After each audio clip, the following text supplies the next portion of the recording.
Now, a lot of people have already asked me, how do you jump? The problem isn't that you don't know how to jump. The problem is that you don't know how to take the wheel with you. Now, the trick to jumping isn't particular to the 16X that I'm riding right now, or any other wheel. You can do this with any wheel. The problem with most of the wheels out there today, with the exception of older 9-box and King songs, is that there's nothing actually for your feet to grab onto and pull the wheel up with you when you go up and jump. By adding pads just above your ankles, it gives you something to grip onto and pull that wheel up with you, and that is the secret to being able to jump. So in addition to jumping, I'm able to accelerate and brake harder, I have finer control on the turns, and my feet stay in place while going over rougher patches. I think I should also mention, at the Electric Games in France, all the top riders had Kuji Pads. Kuji Pads victory. Kuji Pads, very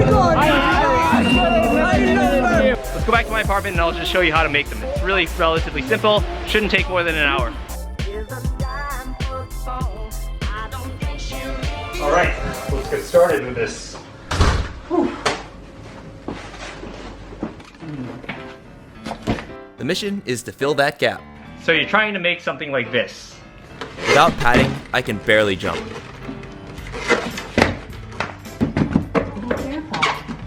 Okay, so what you need to make Kuji Pads is some neoprene foam, 1/4 inch thick, some double-sided tape. I'm gonna use thicker tape because I have it, but you can buy just 1 inch thick and just do the same thing. You're gonna need a template. I'm gonna leave a PDF of this down below in the description, a permanent marker, a utility blade, and I'm gonna leave links where you can buy all this stuff down in the description down below. The first step is that you want to take this neoprene foam. You can get it in 1/4 inch, 1/2 inch, but it's gonna be too thin and you need to make it thicker. I think you're probably gonna want it about 1 inch thick, so probably about 4 layers. So you have this double-sided tape.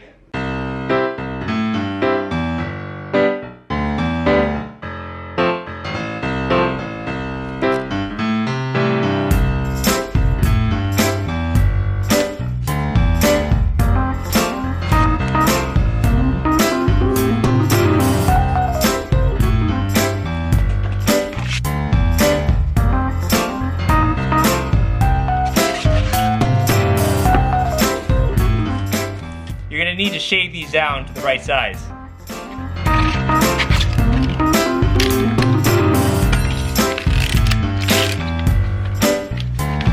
Oh, must have been okay.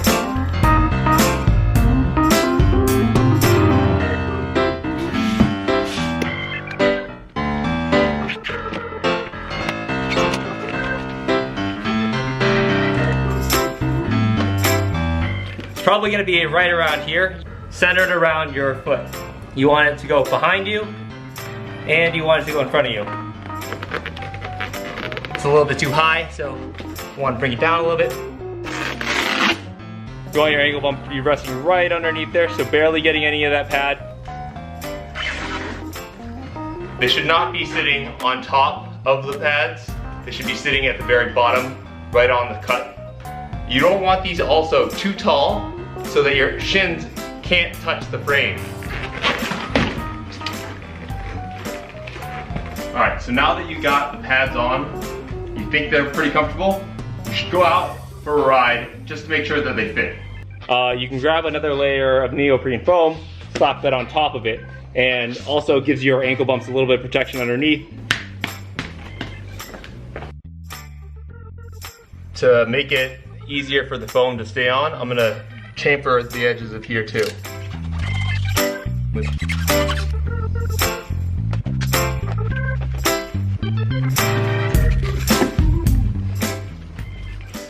And you can choose to cut it out however you'd like to meet your aesthetic needs, but this is what I've done. It's pretty simple, and I like to have neoprene at the top as well. Yeah, this is what I've done for the V10F. This is what I've done to the King Song 16X, and this is my MSX, and this is my 18XL.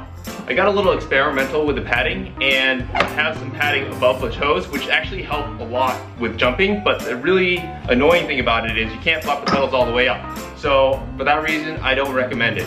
And by the way, I've done reviews for all these wheels, so check them out. So now that the hard part is done, let's go outside and I'll teach you how to jump. When you put your pads on for the first time, it's probably a good idea not to make them permanent because you're gonna wanna move them around and readjust them because you're probably not gonna get it right first time. With these pads, I'm able to tackle steeper hills, go over rougher terrain, accelerate faster, brake harder without wobbling, and this all results in just overall a more pleasant, convenient, and safe ride. And in order to jump, bend your knees and just jump like you're on the ground. It's very similar to a standing jump. Kind of wiggle your ankles in all the way until you can't go any further. You want to tap your heels right against the frame, just like Dorothy. Tap your heels together.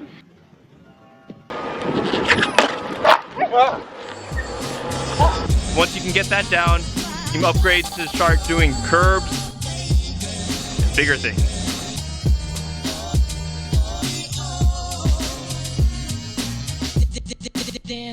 If there's anything else that you guys are struggling on, let me know down in the comments down below. So if you guys enjoyed this video and want to see more intermediate, more challenging stuff, hit that subscribe button down below and stay tuned.